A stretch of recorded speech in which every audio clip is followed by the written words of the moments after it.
Welcome back to the Successful Diligence podcast. I am so grateful that you are back for another episode. I never take it for granted that you come back and watch on YouTube, that you listen on whatever podcast platform you're listening on, that you leave reviews, that you send emails and voicemails. Successfuldiligence.com/contact is the way to send an email. You can click the link in the show notes to send a voicemail. I love hearing from you all. You matter, and I'm so grateful you're here. That's why I am so passionate about bringing you value-added guests, value-added conversations, and today is no different. You'll notice if you're watching on YouTube, I've got a guest with me. She's cute, she's young, but she is so profoundly wise, even beyond what she knows. Her name is Mariah Lyttle, and she is a 2019 graduate of Ithaca College Musical Theater Program. Now, Ithaca College is in New York City. No, it's not. It's in New York State, north of New York City, where it's cold. So the fact that she went there and graduated, kudos to just surviving those winters. She holds a Bachelor's of Fine Arts degree, and she went into theater. Well, she was in theater before she went to college, but she went like professional when she graduated. She was Celie in the national tour of The Color Purple. It was amazing. My sister saw it and it was just, she was floored by the performance. Mariah has also been Dorothy in The Wiz at the Virginia Repertory Theatre. She is the creator and co-host of a Christian-based podcast called Plug In. So you can pause this if you're on YouTube, go search it out. If you're on your podcast platform, you can also search it out because she's on all the major platforms. Plug In. All streaming platforms, you can find her. And some of Mariah's favorite pastimes include watching copious amounts of Netflix. Holla, can we all relate to that? Eating a ton of pescatarian-friendly meals, bonus if they're Mexican. That almost sounds like you're from Texas. She also is into health and body mindfulness and loves going on adventures. She recently became the CEO of the Lyttle Things, spelled Lyttle, which is her last name. And that is an independent jewelry business where she sells $5 jewelry by way of Paparazzi Accessories. And I have some of these and they're beautiful. You would never know they're $5 quality jewelry. Right. So definitely check her out. Her website, and I will put the link in the show notes, is mariahlyttle.com. Mariah, welcome to the show. I'm so excited to have you here. Thank you for having me. I'm so excited to be here. Now, hashtag, I've known Mariah since she was literally born. And so this is like extra special for me because she has become such a beautiful person and human being.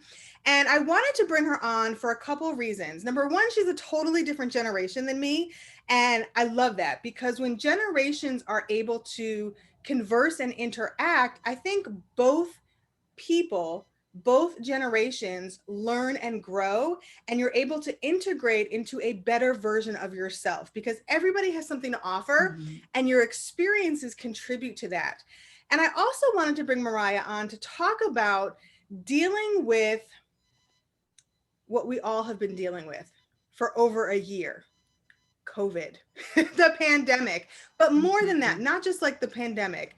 What is it like to have your life completely uprooted and changed without your permission?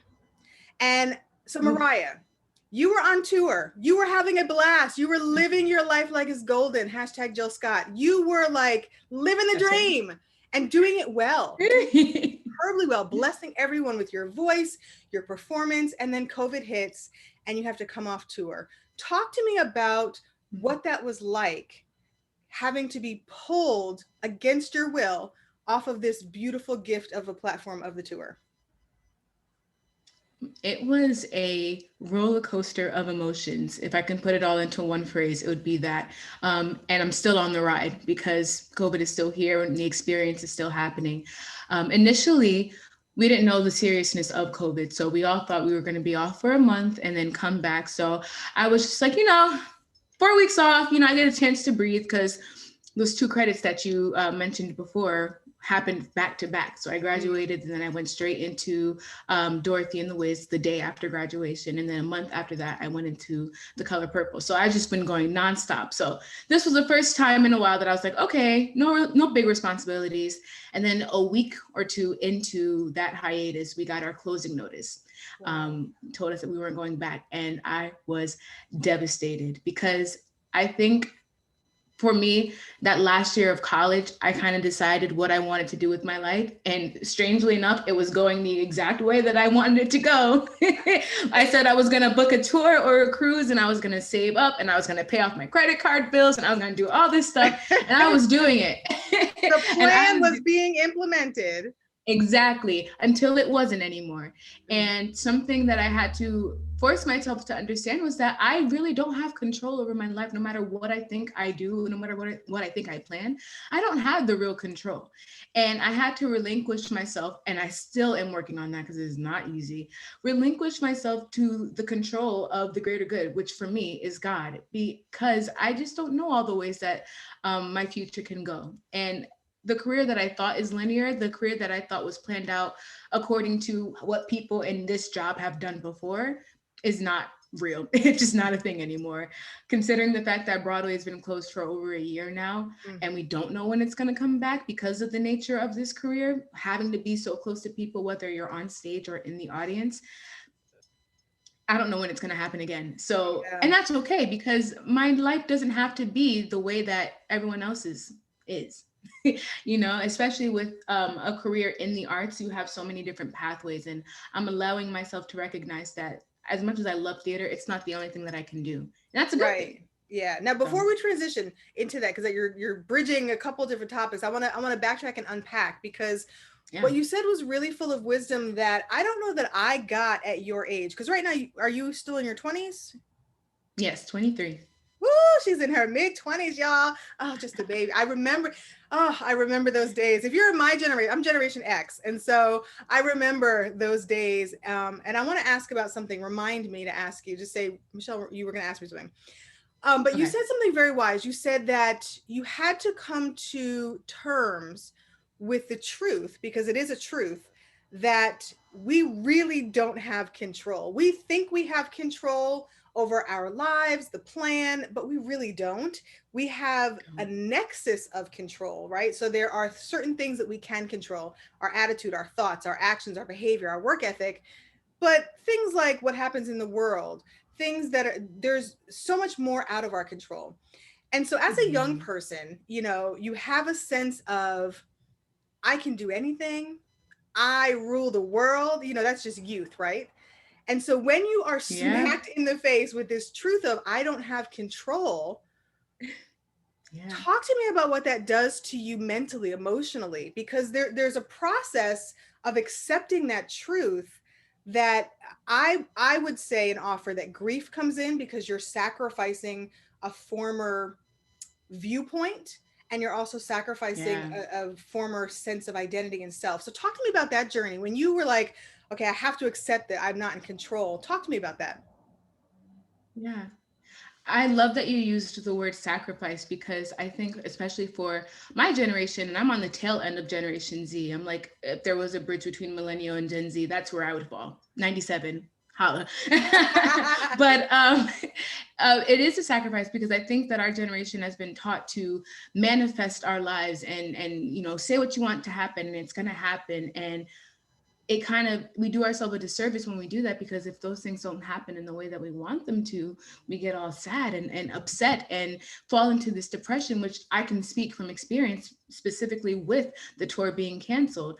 And I think it was easier for me to understand that after the fact, of course, no matter what I do, no matter what I want, if it's not in alignment with what is planned for me and what my purpose is, then it's not going to happen. And I just have to trust and believe that, some people call it the universe, and like I said before, for me, it's God. Everything that is supposed to happen for me will happen because he planned it for me, not because I manifested it, or not because, and there's nothing wrong with wanting good things and wanting the greater things in life, but understanding that if something doesn't go the way that I want it to, it went the way that it was supposed to.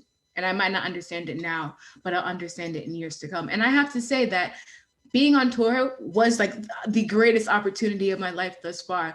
But being home at this age and learning what I've been learning in these last few months, in this last year, I could never have gotten that if I were still on tour. And that's just the truth. And I don't think that I would be the person that I am today, right now on February 13th, that I was February 13th in 2020. Like it's two different people, two completely different people. And I owe it all to this experience of being home, and just really locking in and focusing on myself and on my spiritual journey. And again, couldn't happen if I was on tour. And that's not a bad thing. It's just when you take a step back and realize that things are supposed to happen the way that they happen, you garner a new appreciation for life and the purpose that you have planned.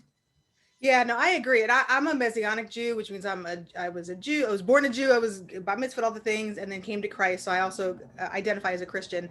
And a lot of my listeners are also, and we focus more on the Judeo-Christian bend of things. Now, people do Mm-hmm. use words like manifestation. I'm not a big fan of the name it and claim it, but there is a truth that what you focus on, you get more of, and what you put effort Mm-hmm. into does have a result, because every action that we put out there has a result. I love your perspective. And I think that coming from a Christian faith, you do have a sense of knowing that there's purpose in everything, even if you don't Mm-hmm. like what's going on in front of you.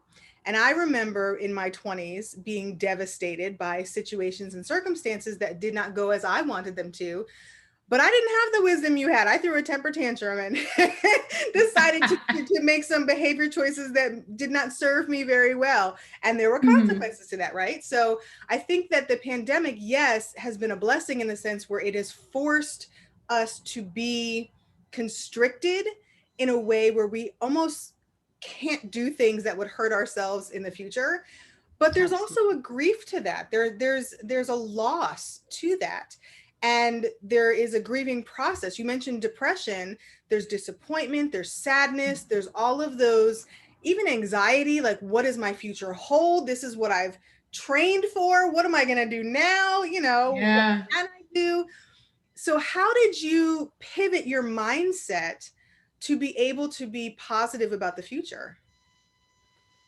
It's a very good question. And the answer is still happening. It's still a work in progress for me.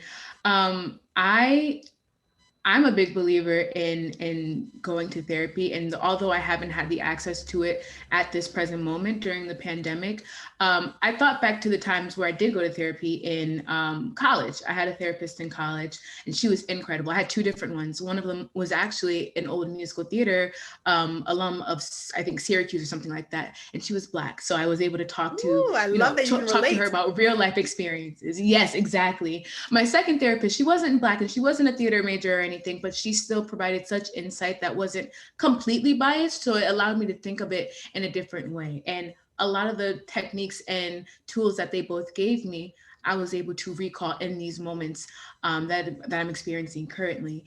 And I think focusing on the joys, even though that they're not happening in the way that I want them to happen, the joy of being an artist for me specifically is that you can make art in any different way. So instead of harboring on, I can't be on a stage right now and I can't perform in my yellow pants as Celie, instead of harboring on that, it's okay, well, what other art can I make? What other ways can I go about sharing my voice and sharing my gift?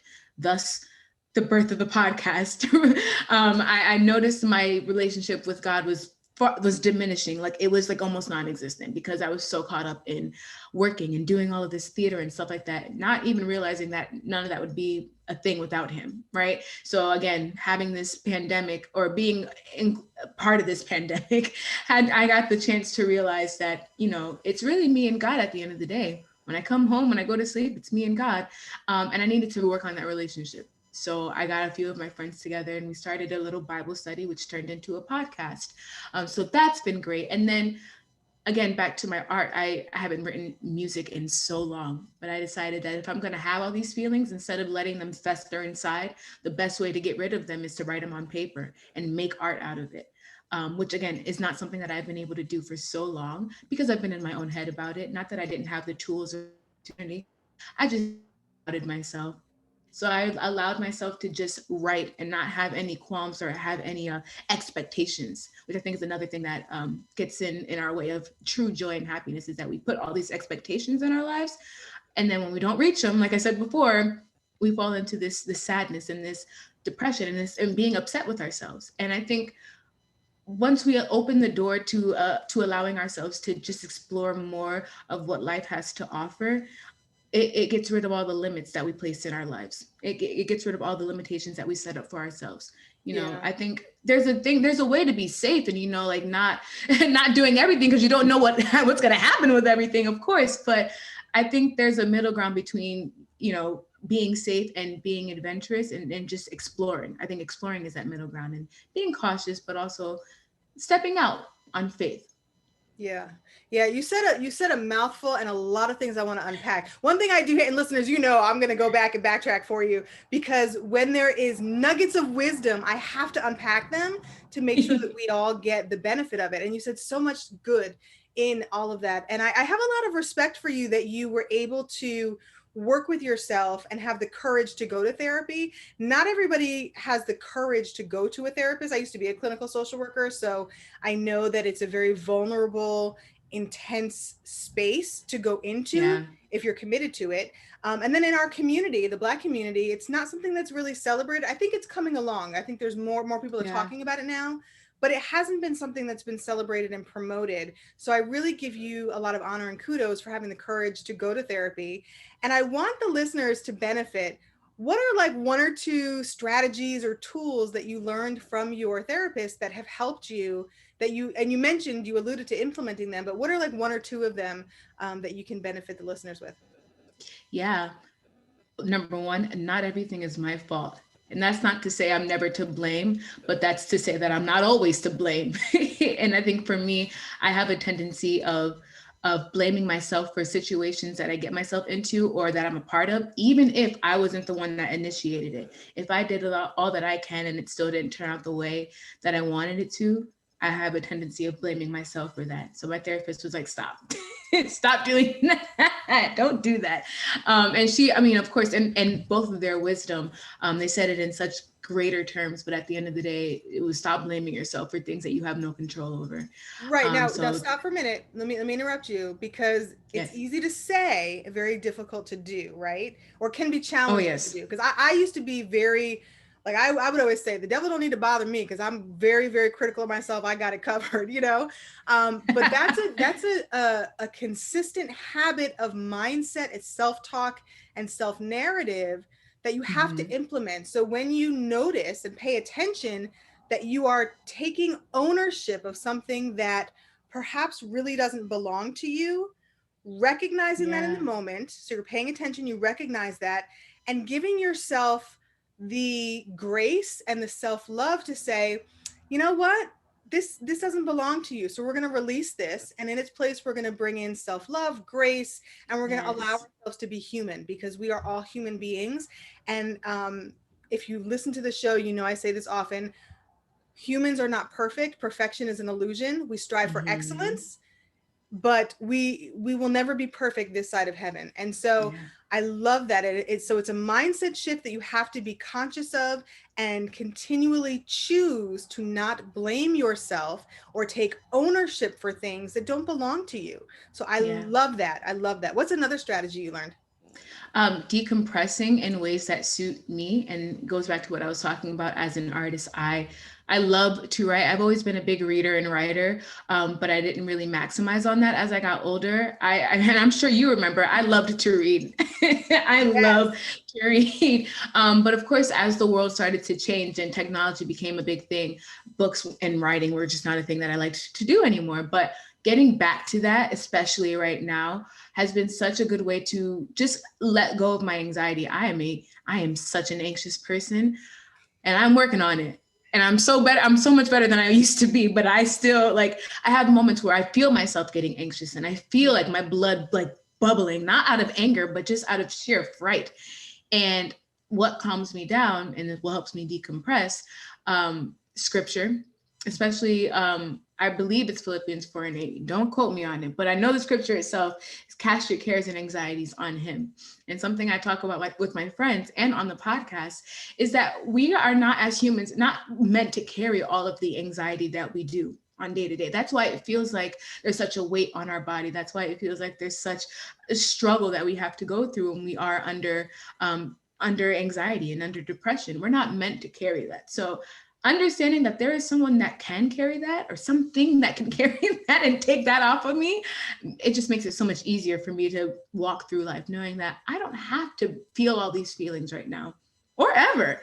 Right. I mean, we Acknowledge choose, that. we choose. And I love I love the concept you're bringing up. And I just would like to add to that Please. is that anxiety, worry are things that we can choose to release. And Yeah. I love that you talked about ways of decompression, because there's breathing techniques, singing, writing, journaling, talking, calling someone up on the phone. I know that's a weird concept, doing a Zoom call, doing a texting. Connection really is I think something that's missing a lot in the pandemic, and that people are craving for. But also worry and anxiety can be reframed. And what I mean by that is that and anxiety is a mental health issue that can be diagnosed, and there's medications, because there's a physical component to it as well. Your brain releases chemicals and thought patterns that you may have built up over the years, so you can work on that and change the thought patterns. But the chemicals, when they're released, like serotonin and adrenaline, you feel it. You're like, whoa, I'm going, when that adrenaline hits. But you can attribute the meaning to it of whatever it is you want. So when I get anxious, right, because anxiety runs in my family, it's a hereditary thing that runs in my family, and I refuse anxiety. I refuse to accept it or deal with it. So for me, what I do is when I feel those feelings that could be attributed to anxiety, I relabel it as excitement. And I ask myself the question, what am I excited for? Or I might be fearful, because fear is real. We always say, oh, don't be fearful, don't fear in God, but fear is a real human emotion. We can get scared. It's okay to be, the unknown is not always something that's comforting. But when you have the fear, to explore and ask the questions, why am I feeling this way? What can I do about it? And if there's nothing I can do about it, why then am I going to get all stressed out?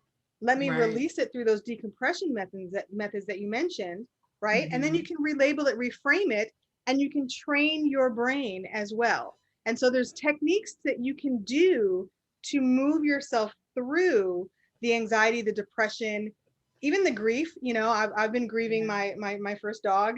It is so hard. He's like we don't have any human babies.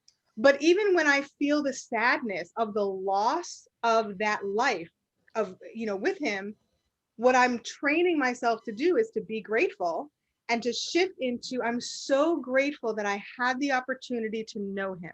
I'm so grateful that I had the opportunity to experience being Celie, on a national tour. How amazing was that, right? Absolutely. I'm so grateful for that. And it helps with the loss. It doesn't take it away. And it's validity to that feeling. But you don't have to choose to allow that feeling to rule or reign in your life. Exactly. And I love that perspective that you highlighted. I love that. I absolutely love that. So, okay. And it's so funny because there's the so usually Gen Xers are forgotten about. It goes boomers, millennials, and then Gen Z, and the Xers are like, hey, we're here. So I think it's so funny that you're at the top of the Z, because for some reason I thought you were a millennial, but you're a little bit younger. So in terms of how people in your generation are dealing with that loss of connection, in terms of face-to-face, in terms of the grieving of that loss of the life before COVID, how are your friends and how are your cohorts dealing with it? Like, are they all as strong and wise as you? Oh, that's a compliment. Thank you. But no, you know what? Everyone is not, we're all on different paths, right? That's just a general aspect, but we all handle this pandemic a little bit differently. Most of my friends are all artists, so we're all experiencing the same thing with our jobs or our education being on hold. or at least not going the way that we thought, right? A lot of my friends are still in college, so they are remote learning, and they have some in-person classes, but not all in-person classes. So I think for a generation that kind of prides itself on technology, being boxed into only technology is proving to be more of a detriment. Because before we used to have the option of, I can either FaceTime you or I can come and see you in person, right? And Right. when we needed those face-to-face connections and we needed that in-person intimate moment, we had it. But now it's only technology. We don't get an option. We don't have, you don't have the opportunity to choose what we want to do. And I think that getting that liberty taken away from us hurts. Well, it goes back it to that definitely hurts. control. It goes back to that loss of Exactly. control that you were talking about earlier. Because you're right. When you have a choice taken from you, Yeah, you get mad. Like how, exactly. COVID, it's like, I'm not a snow person. I live in Texas now, so I was from New England, so I know the whole Hmm. snow, and we're actually getting snow this week. But Oh when it yeah. snows and you can't go outside, or you're freezing and the choices are taken away, it's okay to get mad too. And then you Yeah. can pivot. You can pivot. Oh yeah. Um, we've been talking a lot about the pivoting of life as well, and your life plan versus your life reality. Mm. And I know for me, I've had to pivot quite a bit, and life did not turn out the way I thought it would. um, and there's grieving, there's loss, there's excitement, there's acceptance, there's that journey that you go through, right? And what Hmm. I love about your perspective that you're sharing is that you have chosen to take something that could have been really bad, right? And affected you long term, and you're turning it into something good. Sort of like, they say that all these businesses grew out of depressions and recessions and all the things, and you are Hmm. producing new creative art and expression because of this pandemic that may not have come out of you prior if you didn't have this restriction. Um, Exactly. and that's another opportunity to be grateful and to express Absolutely. gratitude. Talk to me about gratitude, and talk to me about, do you implement gratitude? What has the impact of gratitude been in your life? What does gratitude mean Yeah. to you? Talk to me all things gratitude. I think I think the gratitude in my life, I've been more grateful now than I think I've ever been. I currently am a teacher at my alma mater. I'm a drama teacher, which at 23, I never thought I'd say. I knew I wanted to be a teacher. I knew I wanted to have experienced life in its fullness before that happened. So I was thinking about being a teacher in like my late 40s, something like that, way after all of it would be over. But here we are at 23 teaching, and it ushered in a newfound sense of gratitude for me because I got to see I get to see, because I'm still teaching, I get to see kids who are no more than 6 years younger than me Mm. experiencing everything that I had gone through 10 years prior, and watching them fall in love with theater and falling in love with acting and performing and losing themselves in characters and stories that aren't their lives for however long, whether it's a scene or it's an entire show, really just made me grateful for the opportunity to be that vessel for them and lead them in that right direction, and B, reminding myself that I am where they want to be and I'm not even done yet. There's so much more and there's so much more that I get to experience, but I cannot get caught on where I haven't been yet, because I'm going to hurt myself. Like I'm going to make myself crazy focusing on what could have been or what's to come, and not knowing exactly what it is. So living in the moment with these kids and with the teachers that I work with and just being right here, right now, has made me so grateful for what I've experienced, and so grateful that whatever is to come is going to benefit me greatly. And I don't even know what that's going to be. And just living in the joy of that instead of the fear of that. So, I love that. Living in the joy of the now is yeah. how I heard that. I know those are not the words you use, but I love that, because really all we can do is focus on the present, because the future hasn't happened yet. The past Right. is gone. All we have is right now. And Yeah. literally, I think I have it on my Twitter, where time is like a river. You can never touch the same drop of water twice, because it's Mm. continually flowing past you. Like the last 10 minutes are gone. We'll never get Yeah. those back. But what we can do is focus on, how can I insert the best of me in the moment right now, which is what I have control over. And I absolutely love Exactly. that. And you're really becoming the best version of yourself. And the way you do that, listeners, you keep walking. You just keep one foot in front of the other. You keep walking. You keep choosing. If you fall down, you get up, put a Band-Aid on it after you clean it, and keep on walking. And what I love, and I'm gonna bring you back on the show, I think maybe in a year, to see how your perspective has changed, because Yes. I've noticed as I've continued to walk and get better and better as I get older, it's so interesting to discover yourself and to Oh, yeah. understand the value of who you are. And nobody can give that to you. You can't give Right. something you don't have. You were talking about your students and, at first feeling like, I'm in my 20s. What do I have to offer at 23? But yet you are where they want to be. And Right. because you've walked your journey thus far, you can offer them what you know because you have it, you own it, you've experienced it. And then Exactly. as you continue to walk, you have more and more to put into your little backpack so that you can, oh, I got this too now. I got this too. Right. Here you go. Here's a full course experience that I can offer. And I just Exactly. love that. And I love that you've tapped into that at such a young age, because you're right. A lot of people don't hit it till they're my age in their 40s. Mm-hmm. Good God, I'll be 47, y'all. Listeners, I'll be 47 this year in about 6 months. Now, if you're watching on YouTube, I know you can't believe it. That was a mic drop. I know. The oil of Olay is what my husband says, That's right. but it's all about perspective as well. You know what I mean? Mhm. Because the joy and the inner peace that you have when you tap into some of these strategies that Mariah has shared with us, you begin to have a sense of calm. The gratitude exudes, and gratitude will change your life. Listeners, we've talked about gratitude a lot on the show in season 2. And I just love that you have tapped into that at such a young age. You are so phenomenal, Mariah. I am just so grateful that I got to introduce you to my audience. And Thank I am going you. to be bringing you back for our collab corner, Yes. which is exclusive content, listeners, that only happens in my VIP group. And also, if you're on my newsletter, you get access to it on YouTube. So definitely go to successfuldiligence.com and sign up for the newsletter or sign up for the group. Link is in the show notes, and you can get access to more of Mariah in the collab corner to come. And I'm just so grateful, not only to know you because you're an amazing human, but also that you took the time out of your busy day to come and share with the audience. If you had to leave us with one or two things that you really want to highlight for people, what would that be? I think the importance of who you surround yourself with will determine how you carry yourself in the future.